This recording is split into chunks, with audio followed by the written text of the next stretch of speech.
They mocked the silver in her hair, calling her a relic. A 40-year-old woman in an elite tactical training pipeline. She was a ghost, a joke, until the day they locked her in a room with 8 of their best. The air at Blackstone Proving Grounds didn't just hang, it pressed down with the weight of a wet woolen blanket. It was a suffocating, late-summer humidity that clung to the skin, thick with the drone of a million insects and the cloying, sweet smell of swamp decay warring with the sharp tang of diesel fuel. This was Louisiana's forgotten corner, a place where the U.S. government sent its sharpest prospects to be either honed into razors or broken on the anvil of its brutal curriculum. When Elara Vance stepped off the transport bus, she was an immediate and glaring anomaly. The other candidates, all men and women in their early 20s, spilled out with a kinetic, nervous energy, their brand-new multicam uniforms stiff, their gear pristine. They were a jumble of loud boasts and anxious laughter. Vance moved through them like a stone sinking in water. She carried not a standard-issue duffel, but a weathered brown leather satchel, the kind a history professor might carry, slung over a shoulder. Her posture was perfectly straight but fluid, an economy of motion in every step. The silver strands at her temples caught the oppressive sunlight, and the whispers started instantly. They were merciless, a currency of contempt traded between the young and the ambitious. Look at that. Did recruitment get their paperwork mixed up with the AARP? A young buck with a fresh buzz cut muttered. She's gotta be admin staff who got on the wrong bus, another whispered back, snickering. They saw the fine lines etched around her eyes and called them fatigue. They saw her calm, steady gaze, fixed on the distant administrative building, and called it dissociation. They couldn't comprehend that the jeers and sideways glances were less than the humid wind to her. They touched the placid surface of her composure and simply evaporated, leaving no ripple. She was a clerical error, a ghost who had wandered onto a sacred ground meant for forging human weapons. In his office, cooled to a morgue-like temperature that fought the swamp outside, Colonel Mathis held that clerical error in his hands. It was a single sheet of paper, her file, and it felt thin, fraudulent. Mathis was a man who believed in the scripture of service records, in the documented lineage of a soldier's triumphs and tribulations. A soldier without a past was a soldier without a foundation, a house built on sand. He looked up as she was shown in, standing before his desk in a perfect, yet relaxed, parade rest. Her expression was unreadable, a calm sea. "Vance," he said, his voice a low gravel honed by decades of command. He let her name hang in the air. "Your file is sparse." It was an invitation, a demand for an explanation that would make sense of her presence. Elara's eyes, the color of a stormy gray sea, met his. "It is what it is, sir," she replied. Her voice was calm, low, and held no trace of apology or defensiveness. It was a simple statement of fact that offered nothing. Mathis leaned back, his chair groaning in protest. He tapped a pen on his polished desk, the rhythmic clicks the only sound. He was a man wrestling with a contradiction. He saw the weathered skin of her hands, the silver in her dark hair. He saw a woman who looked like she had seen more of life than all his lieutenants combined. Yet, her file claimed she had seen none of it in uniform, beyond a basic training stint 2 decades ago. He was also feeling the heat from a 3-star general who had simply called and said, "You're getting a candidate named Vance. Give her a fair shot." It smelled of political favors, a social experiment he was being forced to entertain. "This is not a refresher course, specialist," he warned, his tone sharp. "This is an evaluation pipeline for Tier 2 special assignment consideration. The standards are absolute. The physical and psychological toll is immense. We have a washout rate of over 80% for candidates in their prime."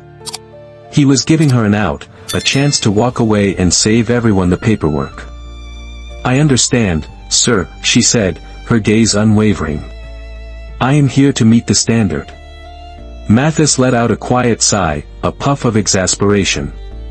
He stamped her file with a heavy, final thud. The sound echoed his own resignation. "Report to Sergeant Thorne at the combat facility. He's your lead instructor." He locked his eyes on hers, a final, stern warning. Do not be a problem for him, Vance. Do not be a problem for me. Sergeant Thorne was a monument of a man carved from granite and fury, a bullfrog of a man whose neck strained against the collar of his uniform. His voice was a constant barking roar that seemed to shake the very foundations of the gymnasium he ruled. He believed in pain as a teaching tool and in humiliation as a motivator.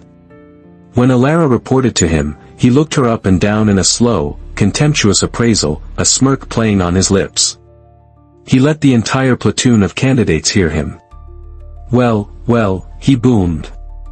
Looks like they're letting grandmas play soldier now. A few of the younger men snickered. Elara's face remained a mask of placid neutrality. She did not flinch. She did not react. She simply waited. Her stillness unnerved him more than any retort could have. You got something to say, specialist, he goaded. No, Sergeant. His eyes narrowed. He hated that quiet confidence, he saw it as arrogance. As he turned away, he deliberately kicked her leather satchel, which she had placed carefully on the edge of the training floor. It skidded across the dusty floor, coming to rest in a shallow puddle of muddy water leaked from a nearby cooler. Welcome to Blackstone, Grandmama, he growled over his shoulder, dismissing her completely. We'll see how quiet you are when you're spitting up your lunch on the obstacle course. The dismissal became a daily ritual, a constant, grinding pressure designed to crack her. During morning formation, Sergeant Thorne would find fault with the alignment of her belt or the polish on her boots, his voice a nagging presence in the humid dawn air. On the rifle range, he took special pleasure in tormenting her. Control your breathing, Vance. You're wheezing like you just ran a marathon, he'd bark, standing directly behind her, his voice a hot gust in her ear as she tried to aim. Yet, her shot groupings were a silent, undeniable rebuttal. 5 rounds, clustered so tightly in the center of the target they looked like a single, ragged hole. She never boasted or showed any sign of satisfaction. She simply cleared her M4 carbine with a focused, reverent patience. Her hands moved with a familiarity that was both intimate and deeply ingrained, treating the weapon not as a tool, but as a partner, an extension of her will. The base armorer, a grizzled master sergeant who had seen thousands of rifles, confided in his junior technician. Look at this, he'd said, holding Vance's rifle. The internal mechanisms were not just clean, they were immaculate. The carbon buildup was non-existent, and the contact points on the bolt carrier group had a nearly invisible, surgically applied layer of specialized lubricant he'd only ever seen used by off-the-books Delta operators. I've never seen a weapon cared for like this. It's not maintenance, it's a relationship. A young private first class named Calloway watched her. He was quiet like her, a farm boy from Montana who noticed things others missed. He saw that while the younger, stronger candidate sprinted through the first mile of the 5-mile run, boasting and jostling for position, Vance maintained a steady, almost metronomic pace. The run snaked through the Blackstone grounds, a treacherous path of muddy trails and slick cypress knees. By mile 3, the sprinters were heaving, their strides shortening, their uniforms soaked in sweat. By mile 4, she was passing them, her breathing even, her expression unchanged. She didn't look at them as she went by. She just ran, her focus on a distant, fog-shrouded signal tower that marked the finish line. Calloway understood. It wasn't about speed. It was about endurance. It was about an unbreakable discipline that burned slow and hot, long after the flash fires of youthful arrogance had turned to ash. He started noticing other things. The way she stood, perfectly balanced, her weight distributed for an instant reaction. The way her eyes constantly scanned her surroundings, not with anxiety, but with a deep, consuming awareness. He'd grown up on a horse farm, and she reminded him of the alpha mare in his father's herd, the one who was never startled because she had already seen everything coming. The institutional arrogance, however, was a suffocating blanket, and Thorne's targeted harassment was just one part of it. The real test of her composure came during the Advanced Land Navigation Drill, a new module designed to weed out those who relied too heavily on technology. The teams were trucked deep into the swamp, given a map, a compass, and a set of coordinates. Their GPS simulators were programmed to fail intermittently. It was a recipe for chaos. The air was thick with fog, the landscape a monotonous maze of murky water and dense vegetation. Within an hour, radio channels were filled with the panicked voices of lost teams. Calloway was in Vance's assigned four-person team. The designated team leader, a cocky lieutenant, stared at his dead GPS screen with growing frustration. This is impossible. Everything looks the same. Vance, who had been silent until then, pointed to the north. The objective is that way. About 3 clicks. The lieutenant scoffed. And how would you know that, Grandma? The moss is thickest on that side of the cypress trees, she said calmly, pointing. The water is flowing faintly southeast, so we need to stay to its left. And the sun, what little we can see of it, is there. She gestured toward a brighter patch in the oppressive gray overcast. It's a simple calculation. She moved off without waiting for his approval. After a moment of resentful hesitation, the team followed. She moved through the swamp with an unnerving grace, her feet finding solid ground where others found only mud. She led them directly to the objective, arriving hours before any other team. Her quiet competence was an affront, a violation of the established order. So Thorne decided to escalate. During the next pistol range session, after Vance had put 10 rounds through the same hole from 25 yards, Thorne strode over, a cruel glint in his eye. He took her pistol and handed her a beat-up, rattling M9 from the reserve rack. "Let's see you do that with a real challenge, specialist," he sneered. "This one's got character."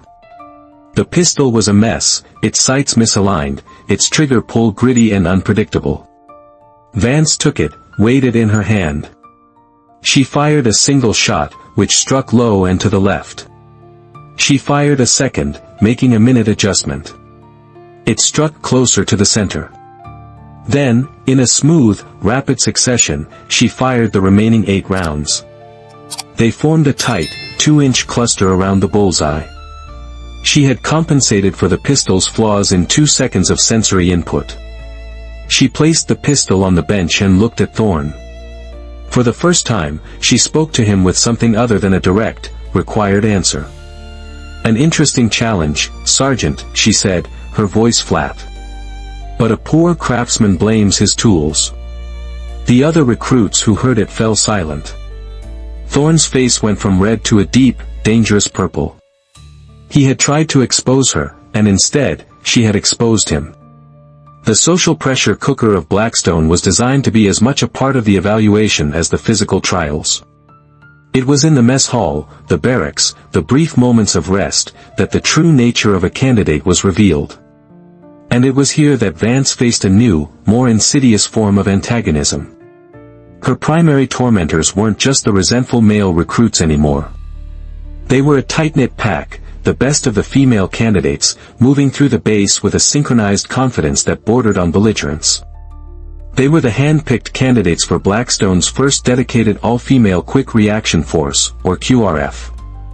Their leader was Sergeant Diaz, a 28-year-old with a chiseled jaw, a record of exemplary service in Afghanistan, and an ego to match.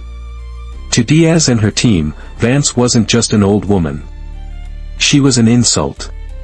They had fought and bled for their place in this elite world, battling a system that had for decades underestimated them. They had proven that women could be just as tough, just as smart, just as lethal as any man. And now, this relic. This quiet, unassuming woman with a ghost file and no discernible history was walking among them, effortlessly matching and exceeding their hard-won standards. They saw her presence not as an inspiration, but as a dilution of their achievement. If a 40-year-old could do it, how special could they truly be? The conflict came to a head in the noisy, chaotic mess hall. The air was thick with the smell of institutional chili and the loud chatter of 200 exhausted candidates. Vance sat alone, as she always did, eating her food with deliberate, unhurried movements. Diaz and her two top lieutenants approached, their trays clattering as they sat down uninvited at Vance's table. Diaz had a predatory smile on her face.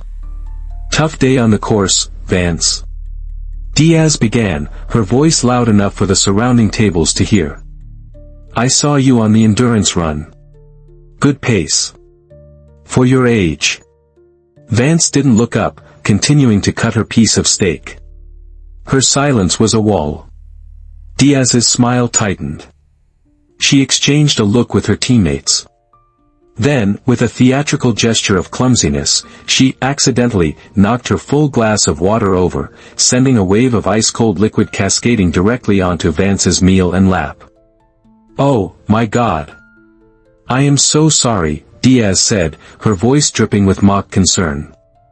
A few of her teammates snickered loudly. "My mistake. You know, reflexes just aren't what they used to be." She leaned in closer, her voice dropping to a conspiratorial whisper that was still perfectly audible. "Need a hand cleaning that up? Or maybe, you need me to call a caregiver?" The table erupted in a chorus of condescending laughter. Every eye in the vicinity was on Vance, waiting for the crack, the explosion, the tear, any sign that the barbs had landed. They got nothing. Vance slowly placed her knife and fork down on the ruined plate. She picked up her napkin and calmly, methodically, wiped her hands. Then she began to wipe the water from the table. Her lack of reaction was infuriating, a vacuum that sucked all the power out of their attack. But what they couldn't see was the universe inside her mind.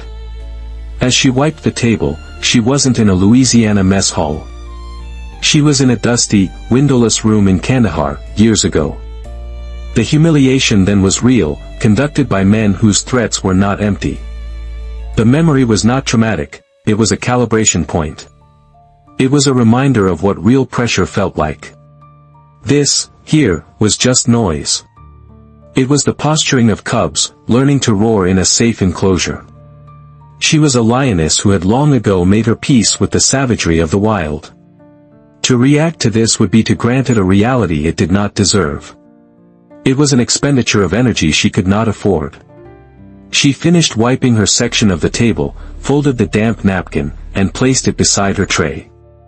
She looked at Diaz, her gray eyes holding no anger, no fear, no emotion at all. They held only a deep, profound, and unnerving stillness. "The spill was an accident," Vance said, her voice a quiet statement of fact. "But your insecurity is intentional. You should work on that. It's a liability." Then she stood up, picked up her tray, and walked to the disposal window, her back straight, leaving Diaz and her team sitting in a pool of stunned, furious silence. The laughter had died. They had tried to light a fire, and she had simply shown them they were playing with wet matches. The combatives module was Sergeant Thorne's kingdom. The air in the gymnasium was a palpable entity, thick with the smell of sweat, rubber mats, and a raw, almost desperate machismo. This was where Thorne's philosophy was made manifest. He called it the sledgehammer tactical system, a doctrine of aggressive, overwhelming force. "There is no defense," he would roar, slamming a fist like a ham into a heavy bag, making it shudder on its chains. "There is only attack, and a more vicious counterattack. You meet force with more force. You break your opponent's will with shock and awe." He demonstrated techniques with a brutal flourish, throwing younger, muscular soldiers around the mats like rag dolls. His eyes, however, would often flick to Vance. When they practiced joint locks and throws, her form was different. While Thorne taught explosive, muscle-driven takedowns, Vance's movements were smaller, more precise, almost invisible. She used leverage, not strength. She would achieve the same result, a subdued, grimacing opponent tapping out on the mat, but with what appeared to be half the effort and none of the spectacle. Thorne saw this efficiency as a perversion of his teachings. "Vance! What is that?" he bellowed during one session, after she had effortlessly put a 220-pound recruit on the floor using little more than a wrist lock and a shift of her hips. You're supposed to drive through him, not dance with him. Put your back into it. That esoteric nonsense will get you killed. Yes, Sergeant, she would say, her voice betraying no emotion. She would simply reset and perform the technique again, her way. She wasn't being defiant, her body was simply incapable of moving incorrectly, of wasting energy. It was as if her entire nervous system had been programmed by a different, more lethal software. The chasm between what he saw and what she was grew wider with every session. Thorne's frustration began to curdle into a personal vendetta. The quiet, middle-aged woman was a living refutation of his entire belief system, and he couldn't stand it. He decided to make an example of her, to publicly and brutally break her. The opportunity came during a demonstration. Thorne was teaching a counter to a frontal assault. When the enemy charges, you don't retreat. You meet him head-on, he yelled. You become the hammer. To prove his point, he ordered the largest recruit in the room to charge him at full speed. Thorne met the charge, a messy, grunting collision of muscle that sent both men staggering. See? Thorne panted, a bit red in the face. Domination. He scanned the room, his eyes landing on Vance. A cruel idea formed. Vance. On the mat. You're the assailant. Charge me. Show them what you've learned. The gym fell quiet. This was unusual. A direct, physical confrontation between the instructor and a specific student. Vance walked onto the mat, her expression neutral. Charge, Thorne commanded. Vance ran toward him, but her run was controlled, balanced. As she neared him, Thorne braced for impact, a smug look on his face. But instead of a collision, Vance, at the last possible second, dropped her center of gravity and used a subtle, almost imperceptible redirection of his forward momentum. Thorne, expecting a direct hit, found himself suddenly off balance, stumbling forward 2 awkward steps to keep from falling on his face. He hadn't been thrown, but his authority had been stripped bare in a single, silent movement. The gym was filled with stifled snickers. Thorne's face was a mask of pure fury. His public humiliation was complete. This was the final straw. The culmination of the combatives module was the Reaper Drill, a brutal test where a single soldier was placed in the center of the mat to face multiple, simultaneous opponents. It was designed to simulate the chaos of close-quarters combat and to push soldiers past their breaking point. The standard drill was 3-on-1, a task considered nearly impossible. Thorne gathered the candidates in a semicircle, his eyes gleaming. This was his theater, and the final act was about to begin. In a real fight, you don't get to pick your odds, he bellowed. Today, we separate the warriors from the liabilities. His gaze settled on Vance, and a cruel smile touched his lips. We're going to run a special scenario today. A real-world test.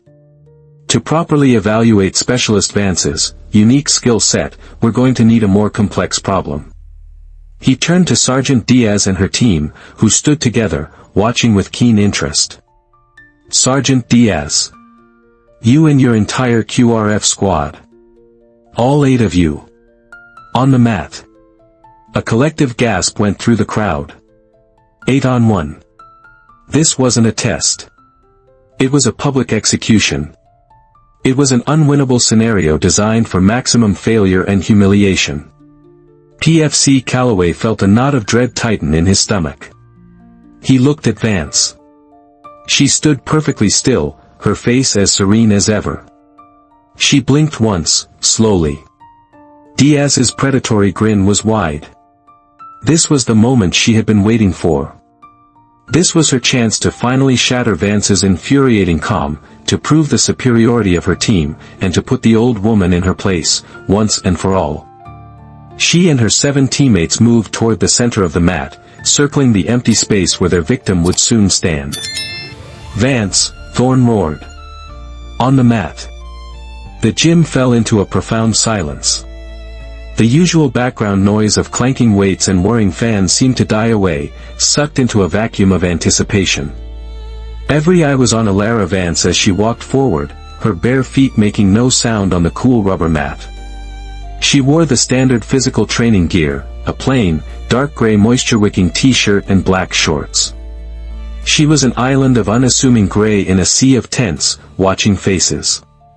From the observation deck above, Colonel Mathis watched, his arms crossed, his face a grim mask of skepticism. He had come to witness the inevitable, messy end of the Vance experiment. He needed to see her fold, to finally receive justification for his initial assessment of her flimsy file. He was here to see a liability confirmed. As Vance reached the center of the mat, the 8 QRF women, led by Diaz, tightened their circle around her. They moved with the synchronized, predatory grace of a wolf pack. They were the fastest, strongest, and most aggressive female operators on the base, a cohesive unit trained to overwhelm and dominate. Diaz gave a mock bow. "Don't worry, Grandma," she sneered, cracking her knuckles. "We'll make this quick." Vance didn't answer. She simply sank into a low, balanced stance, her hands held loosely at her sides. She wasn't coiled like a snake, ready to strike. She was settled like a mountain, an immovable point of stillness at the center of their storm. As she settled, the hem of her left sleeve rode up slightly, revealing a small, faded tattoo on the inside of her wrist. It was a whisper of ink, a stylized shape whose edges were blurred by time and sun, a scorpion. Thorn blew the whistle. The sound was shrill and violent in the silence. Diaz and another operator, a fast, wiry woman named Garza, charged simultaneously from the front and the left. It was a classic pincer movement, designed to split her attention and overwhelm her. Diaz came in high, aiming for a clinch. Garza went low, a driving tackle aimed at her legs. But Vance wasn't there.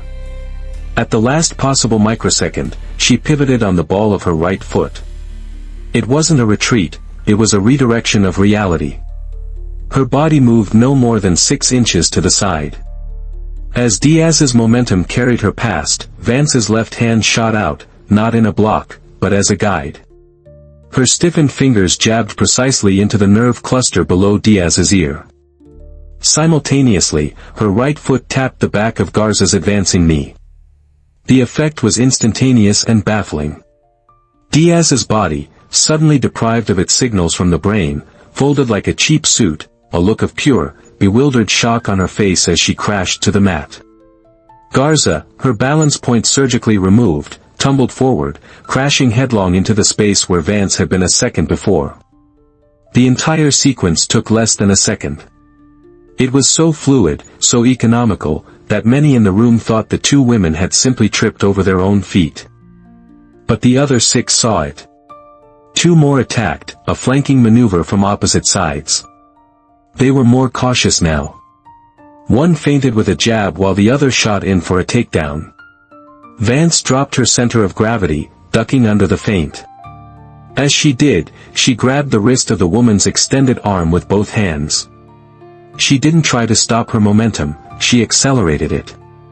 Spinning with the movement, she pulled the woman off balance and used her entire body as a shield against the incoming takedown artist, who slammed headfirst into her own partner's back. The 2 went down in a tangled, clumsy mess of limbs.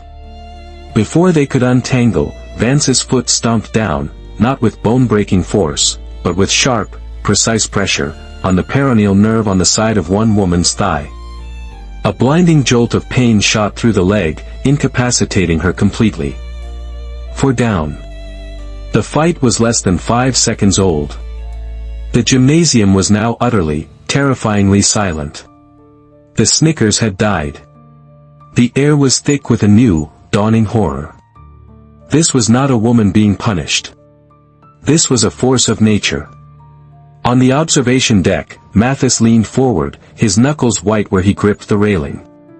The remaining 4 operators, including a stunned Diaz who was just staggering to her feet, hesitated.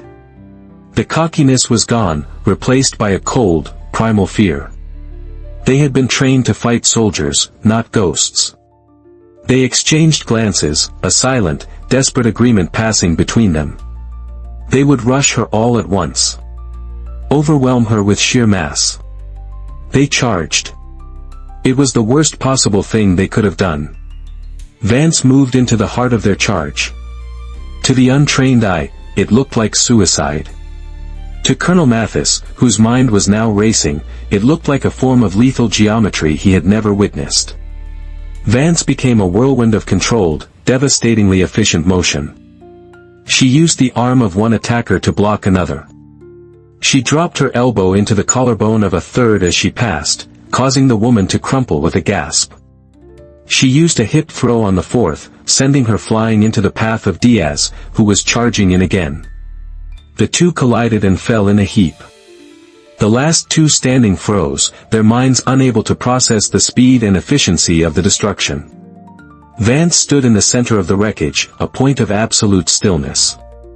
She was giving them time to think, and she knew that was the worst thing for them. Their training was about reaction, not thought. Thought bred hesitation. Hesitation bred defeat. One of them finally broke, letting out a yell and charging with a wild swing. Vance stepped inside the punch, the blow sailing harmlessly past her ear. Her right hand came up, not as a fist, but with two fingers extended.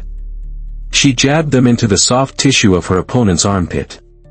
The woman's arm went instantly numb and she screamed, staggering back, out of the fight. Now only one was left, standing beside the tangled mess of Diaz and her partner. She was pale, her eyes wide with terror. She looked at her 7 fallen comrades littered across the mat. She looked at Vance, who hadn't even broken a sweat. Her chest rose and fell in a slow, steady rhythm.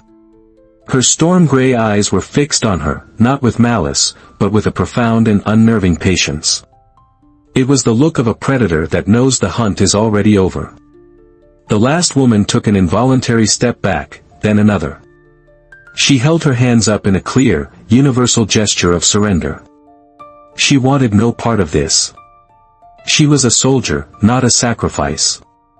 Vance gave a small, almost imperceptible nod. It was an acknowledgement, an acceptance. She had not come here to hurt them. She had come here to meet the standard. The standard had been met. From the observation deck, Colonel Mathis stared, a cold dread mixing with a sense of profound awe. He had seen bar fights and battlefield brawls, controlled sparring and bloody chaos. He had never seen this. This was not fighting. This was an art form, a ballet of brutal efficiency that was as beautiful as it was terrifying. His eyes were drawn again to her wrist, to the faded ink, the scorpion. And then, a memory buried deep in the classified recesses of his mind clicked into place with the force of a gunshot. A story he'd heard a decade ago from a grizzled CIA operative in a dusty, forgotten corner of the world. A story about a phantom unit, a Tier 1 team so secret their very existence was denied. They were sent to places that didn't exist on any map to solve problems that couldn't be acknowledged. The unit was called the Stingers. They were legends whispered about in hushed tones by the few who even knew to whisper. And the best of them, their leader, the one who could dismantle entire terror cells single-handedly, had a call sign. Queen Stinger, Mathis breathed, the name a prayer and a curse on his lips. He was not looking at Specialist Vance, the middle-aged rookie. He was looking at a living legend. On the floor below, Sergeant Thorne's face was ashen. The swagger, the arrogance, the roaring confidence, it had all been stripped away, leaving behind a raw, gaping incomprehension. He had spent weeks trying to correct her form. He had tried to teach a shark how to swim. He felt a wave of professional shame so profound it made him physically sick. A sound broke the spell. It was a single, slow clap. PFC Calloway was on his feet, his hands coming together, his face alight with a look of pure, unadulterated reverence. He wasn't clapping for a victory. He was clapping for the truth he had sensed all along. Then another soldier joined in, then another. The applause rolled through the gymnasium, hesitant at first, then growing into a thunderous ovation. It was a sound of apology, of respect, of awe. The candidates who had mocked her, the instructors who had dismissed her, were all on their feet, their faces a mixture of shame and wonder. Vance didn't smile. She simply gave a single, small nod to the gymnasium at large. A gesture of closure. She walked off the mat, past the stunned Sergeant Thorne, past the applauding soldiers. She picked up her small towel and her water bottle, wiped the dust of the mat from her hands, and took a small sip of water. Colonel Mathis hurried down the stairs, his mind reeling. He intercepted her just as she was about to push through the heavy steel doors. "Vance," he began, his voice rough. He stopped. What could he say? "I'm sorry. I underestimated you." The words felt hollow, pathetic. "Your file," he finally managed, the words feeling inadequate. "It's a lie." Vance looked at him, and for the first time, he saw a flicker of something in her stormy eyes. It wasn't triumph. It was a deep, ancient weariness. "No, Colonel," she said softly. "It wasn't a lie. It was camouflage. The best kind." She gave him a slight nod, a gesture of professional courtesy, and then pushed open the doors and walked out into the searing Louisiana sun, leaving the noise and the revelation behind her. The doors swung shut, plunging the gymnasium back into a shocked silence. Sergeant Thorne walked slowly to the center of the mat where Vance had stood. The institutional arrogance, the bedrock of his world, lay shattered at his feet. He looked at the young faces around him, their expressions of awe slowly hardening into a new, profound form of respect. They had all come here to be forged into weapons. They had just met the hand that forged the forge. Vance's story at Blackstone became a quiet legend, a cautionary tale whispered to new recruits. It changed how they saw strength, age, and respect. It taught them that the most dangerous weapon is often the one you never see coming. Her story reminds us that true strength is often silent, and greatness doesn't need to announce itself. Have you ever encountered someone like Vance in your own life, a quiet professional who was completely underestimated? Share your story in the comments below. Let's discuss the power of hidden strength. Please, comment with respect. And if this story moved you, please like and share it with others, and be sure to subscribe for more stories about the world's unsung heroes.